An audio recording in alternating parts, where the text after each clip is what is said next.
Hello, നമുക്കിന്നൊരു mutton കറി ഉണ്ടാക്കിയാലോ?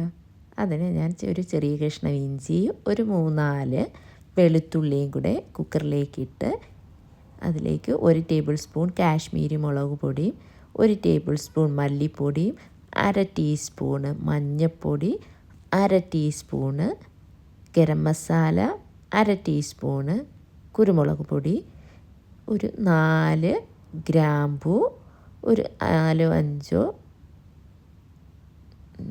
ഏലയ്ക്ക ആവശ്യത്തിന് ഉപ്പ് ഇതെല്ലാം കൂടെ ഇട്ട് മട്ടനിലേക്ക് ഇട്ട് നന്നായിട്ട് കുഴച്ച് ഒരു 1/2 ഗ്ലാസ് വെള്ളം ഒഴിച്ച് നന്നായിട്ട് ഒരു 4-5 വിസിൽ നമുക്കിത് വേവിച്ച് എടുക്കേണ്ടതുണ്ട്.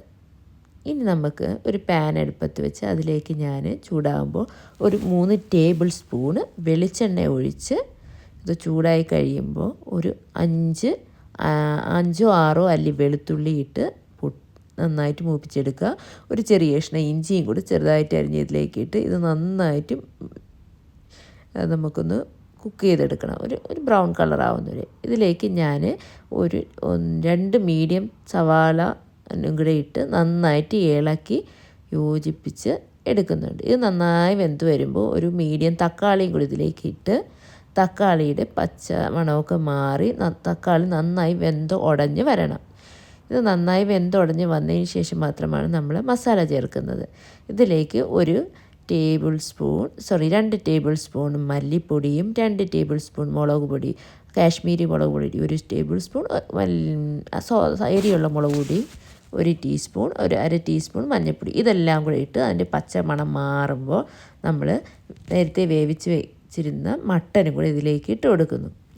ഇതിലേക്കിട്ട് ഇത് നന്നായിട്ട് നമ്മൾ ഇളക്കി എടുക്കണം. ഇത് നന്നായിട്ട് ഇളക്കി നന്നായിട്ട് തിളയൊക്കെ വന്ന് മസാലയൊക്കെ മട്ടനിലേക്ക് പിടിച്ചതിന് ശേഷം നമ്മൾ ഇതിലേക്ക് ചേർത്ത് കൊടുക്കാൻ പോകുന്നത് 1/2 ടീസ്പൂണ് ഗരം മസാലയാണ്.